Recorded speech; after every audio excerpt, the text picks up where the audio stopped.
online ya, masih dengan saya Yudi Antareksa, masih tentang Training Need Analysis. Jadi dalam video kali ini kita akan bicara metode yang ketiga untuk melakukan TNA, yakni Person Competency Based Need Analysis. Ini artinya adalah analisa kebutuhan pelatihan yang didasarkan pada gap kesenjangan antara level kompetensi yang dipersyaratkan dengan level actual atau level karyawan, individu ya. Jadi sebenarnya ini mirip dengan metode sebelumnya Mas, yakni metode job competencies. Perbedaannya hanya seperti ini Mas ya. Saya mau tunjukkan. Jadi dalam metode sebelumnya kita sudah bikin training matrix seperti ini Mas ya, berdasarkan kebutuhan kompetensi perjabatan. Di mana misalnya manajer wajib ikut training yang biru-biru ini ya, seperti yang saya sampaikan dalam video sebelumnya. Nah, dalam metode yang ketiga ini atau yang terakhir itu gabungan. Anda tetap harus bikin seperti ini, ya, bikin matriks seperti ini, ya. Jadi matriks yang bersifat standar. Tapi kemudian si manajer ini tidak wajib harus ikut semua training ini. Dia hanya akan ikut training untuk kompetensi-kompetensi yang masih kurang persyaratan skornya ya dibanding persyaratan. Jadi misalnya di dalam leadership skills, kalau dalam metode yang kedua ini semua manajer, semua asmen wajib ikut ya, apapun kondisinya. Tapi dalam metode yang ketiga kita tambah satu proses di mana kemudian manajernya di-assess untuk leadership skills ini. Ternyata dari hasil assessment misalnya dia skornya sudah pas dengan kebutuhan kompetensi yang dipersyaratkan sehingga dia tidak perlu ikut training ini ya. Dia mungkin hanya ikut training yang lainnya. Ya. Nah, saya mau tunjukkan ini caranya ya. Jadi seperti itu sebenarnya perbedaan kuncinya. Sekali lagi Anda tetap harus bikin seperti ini ya. Untuk metode ketiga ini seperti ini Mas flow-nya ya. Jadi Anda bikin required competency level for all positions ya. Jadi semua posisi Anda harus bikin profil kompetensinya ya. Seperti yang tadi saya tunjukkan dalam metode yang kedua ini ya. Anda bikin seperti ini. Ini namanya matriks kompetensi per posisi. Anda tetap harus bikin seperti ini untuk yang metode ketiga ini. Wajib ya. Wajib syaratnya ya. Nah, setelah Anda bikin kemudian Anda assess orangnya. Ya, personnya itu di-assess untuk mengetahui current competency level of the employee. Nah, ada gap enggak? Nah, kalau ada gap kemudian nanti dari gap itu dikembangkanlah training and development. Ya, jadi Anda assess dulu orangnya dibandingkan dengan level kompetensi yang dipersyaratkan ada gap enggak? Ya, contohnya seperti ini Mas. Ya. Ini contohnya kompetensi kebutuhan untuk training manager misalnya. Level yang dipersyaratkan itu ada 4, 4, 3, 3 ya. Judul kompetensi manajerialnya ini. Untuk fungsional kompetensinya TNA-nya harus 4. Bikin modul 4. Training delivery skills 4, training evaluation skills 4 misalnya. Ya. Jadi Anda wajib bikin seperti ini Mas untuk semua posisi ya. Ini saya ngasih contoh hanya untuk training managers ya. Sama ini levelnya 1 sampai 5 skalanya. Jadi kalau 4 itu level advance ya. Ini saya mau ngasih contoh skalanya seperti ini Mas. Ya. Kecakapan di bawah standar kalau nomor 1 itu ya. Jadi kecakapannya sangat rendah untuk dapat melakukan analisa kebutuhan training. Kecakapan terbatas, memiliki kecakapan yang terbatas untuk dapat melakukan proses analisa kebutuhan training. Belum begitu mampu mendesain dan mendeliver materi training. Kalau yang 3 ini standar Mas. Sudah memiliki kecakapan memadai untuk melakukan proses TNA, sekaligus mampu mendesain dan mendeliver materi pelatihan yang relevan. Kalau kecakapan lanjutan, tidak hanya bisa melakukan proses TNA ya, tapi dia bisa merencanakan, mengendalikan dan mengawasi, mendesain juga, mendeliver dan juga melakukan proses monitoring untuk memastikan program pengembangan SDM berjalan dengan efektif.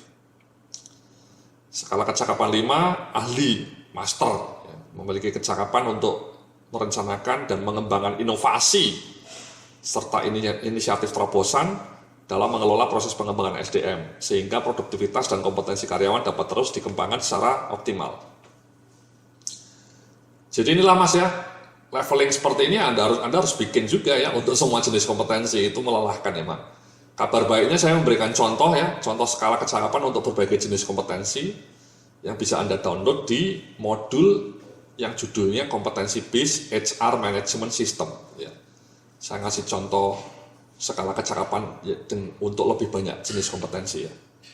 Kompetensinya banyak, saya kasih seperti ini Mas. Nah kembali ya, jadi Anda tadi ya 4, 4, 3, 3, 4, 4, 4 ya. Ini skalanya seperti ini Anda bikin juga. Ini saya ngasih contoh skala yang lain, ya bisa Anda baca nanti. Ya. Nah setelah di-assess, hasilnya seperti ini ya. Kolaborasinya sudah 4, problem solving 4, tapi leadership-nya 3, planning-nya masih 2, TNA-nya 3, ini 3, 4, 4. Sehingga ketika dibandingkan dengan persyaratannya, ya, actualnya ini dari assess, Anda masih ada yang minus. Di leadership dan planning, organizing ada masih minus. Di training need analysis juga training material development juga masih minus. Nah inilah yang kemudian Anda gunakan sebagai basis untuk mewajibkan dia ikut training yang 2 saja, tapi yang ini nggak perlu lagi. Ya. Nah kembali ke tadi, matrix training tadi, ya ini sudah kita bikin matriksnya tadi. Jadi si manajer training ini tidak perlu ikut lagi planning. Ya karena dia planningnya sudah bagus, sudah sesuai dengan, kebalik ya. Untuk teamwork atau kolaborasi sama problem solving dia tidak perlu ikut training lagi. Jadi di sini misalnya problem solving untuk advance dia tidak perlu ikut. Ya kerja sama tim tadi kolaborasi sama, ya, tidak perlu ikut. Tapi untuk leadership dan planning dia masih buruk, ya masih kurang, ya masih ada gap. Ya, nah, dia harus ikut training mengenai planning yang advance ini dan kemudian leadership juga harus ikut. So that's it Mas ya. Jadi bedanya dengan metode kedua, kalau metode kedua Anda hanya membuat matriks seperti ini dan kemudian mewajibkan semua karyawan manajer, level manager, asmen ikut training yang biru ini. Kenapa? Karena ada memang beberapa perusahaan yang tidak sanggup melakukan assessment ya. Karena assessment itu juga bukan hal yang mudah ya. Tapi kabar baiknya sekali lagi saya juga sudah menyiapkan tools, contoh-contoh instrumen untuk melakukan assessment kompetensi ya. Jadi untuk melakukan kompetensi, uji kompetensi ini saya sudah memberikan contoh. Untuk manajerial kompetensi saya kasih contoh di modul yang judulnya Assessment Center. Anda bisa lihat nanti instrumen untuk melakukan assessment manajerial kompetensis. Sementara untuk assessment kompetensi fungsional Anda bisa lihat contohnya, pertanyaan-pertanyaannya atau toolsnya di modul yang judulnya kompetensi based HR management. Ya, bisa Anda lihat semua, sudah saya siapkan untuk Anda. Oke. Nah kembali ke sini Mas ya, jadi ini ada 2 ini ya. Ya jadi kembali ke tadi ya, jadi ada beberapa perusahaan yang hanya bikin matriks seperti ini, fine, bagus. Ya, apapun kondisinya semua harus ikut. Ya, kenapa? Karena perusahaannya mungkin tidak punya biaya, tidak punya waktu untuk melakukan assessment. Karena meskipun Anda sudah punya toolsnya, sudah punya contoh-contohnya, tapi kan perlu waktu ya Mas ya. Sehingga perusahaan itu mewajibkan yang namanya manajer pokoknya harus ikut training ini. Ya. Nah yang metode ketiga ada tambahan, tidak perlu deh kita assess dulu. Ya. Ternyata kalau Anda assess di beberapa jenis training ini, kompetensi ini Anda sudah lolos ya Anda tidak perlu ikut trainingnya. Ya jadi untuk kolaborasi sama problem solving Anda tidak perlu ikut training manager ini ya, tidak perlu ikut training kolaborasi atau teamwork ini sama problem solving karena kompetensinya sudah lolos. Keuntungannya ya tentu tidak perlu keluar biaya Mas ya. Jadi manager training tidak perlu ikut problem solving training sama kerjasama training atau collaboration training. Menghemat biaya karena tidak semua manajer harus ikut. Tapi tadi Anda harus keluar biaya untuk assessment ya. Jadi seperti itu Mas. Ya jadi itu Mas ya. Inilah ya. Jadi hasil gapnya training managers ada leadership, planning minus, ini juga minus. Inilah yang dia harus ikut training ya. Jadi itu yang namanya metode yang ketiga Mas ya. Jadi metode mengenai person kompetensi based need analysis ya. Anda sudah punya require kompetensinya, kemudian di assess, kemudian gapnya, kemudian baru dikirim training. Ya, tapi again sekali lagi Anda tetap harus bikin ininya Mas, ya, bikin seperti ininya, ya, seperti model kedua tadi. Dan again membuat ini tidak muncul dari langit, judul-judul training ini tidak muncul dari langit, tapi juga based on profil kompetensi yang sudah dibangun. Ya. Sekali lagi kalau yang model kedua, ya model kedua itu yang job kompetensi kita langsung saja ya identifikasi profil dan kemudian mewajibkan semua karyawan ikut training ini, ya, tidak di-assess, ya. Simple, Anda tidak perlu assessment, langsung memberlakukan kebijakan ini untuk semua karyawan, ya. Tapi kalau Anda punya budget, Anda punya keahlian untuk melakukan assessment, punya toolsnya, ya di-assess dulu, sehingga tidak perlulah Anda ikut semuanya, ya. Tidak perlu ikut semua training ini misalnya, Anda cukup beberapa yang tidak lolos dalam assessment. Dengan cara apa? Ya tadi, caranya adalah melakukan assessment ini dalam metode yang disebut person competency based analysis.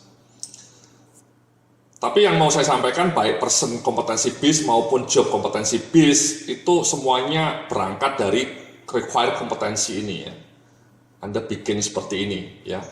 Anda bikin kompetensi manajerialnya apa, ya. Ini melelahkan menyusun ini, ya. Bikin skala kecakapan yang dibutuhkan, ya. Bikin levelingnya seperti ini, ya. Untuk semua jenis kompetensi itu memang tidak mudah, Mas. Tapi itulah yang mau menjadi manajer HRD kelas dunia yang memang tidak mudah, Mas, ya. Kalau manajer HRD kelasnya kelas Tarkam gitu ya, kampung ya mungkin memang tidak bisa bikin ya, tapi kita harus berupaya, Mas, ya. Karena inilah yang akan menjadi backbone sekali lagi ya. Jadi setelah Anda punya kayak gini, bikin training seperti ini, ya kan menjadi terstandar ya. Sekali lagi tadi saya sampaikan ya, tidak lagi gaduh-gaduh ya, tidak semau gue, semau usernya ya, tapi semua ada koridornya ya sesuai dengan kompetensi. Itu yang namanya kompetensi based HR management. Jadi menurut saya kompetensi based HR management ini tetap relevan ya, tetap penting ya, tetap harus dibikin supaya Anda menjadi lebih terstandar ya, kompetensi karyawan Anda. Jadi kompetensi karyawan SDM di kompetensi SDM di kantor Anda menjadi lebih cetar membahana, lebih maknyus. Oke, itulah video kita kali ini ya. Nanti kita akan lanjutkan implikasi kebijakan dari training need analysis ini. Terima kasih, sampai jumpa dalam video berikutnya.